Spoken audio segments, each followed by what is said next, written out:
Bumuka ang mata. Bumuka yung mata. Naghihilik na sana siya eh. Yan, balik-balik tulog na naman siya. Balik tulog na naman siya. Ang ganda ng paa niya pa. Ang ganda ng ayos ng paa niya.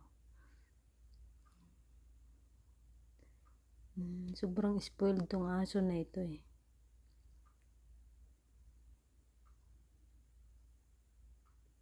Yan, gumalaw.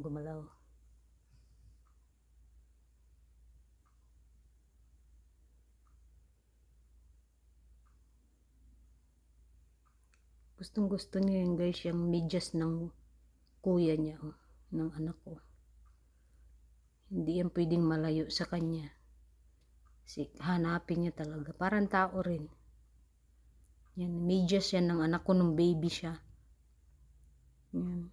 Binigay ng anak ko sa kanya. Tapos ngayon, di siya yan matulog ng aso na yan hanggat si Lola. Hanggat wala yung medyas na yan. Kailangan katabi rin niya. Yan.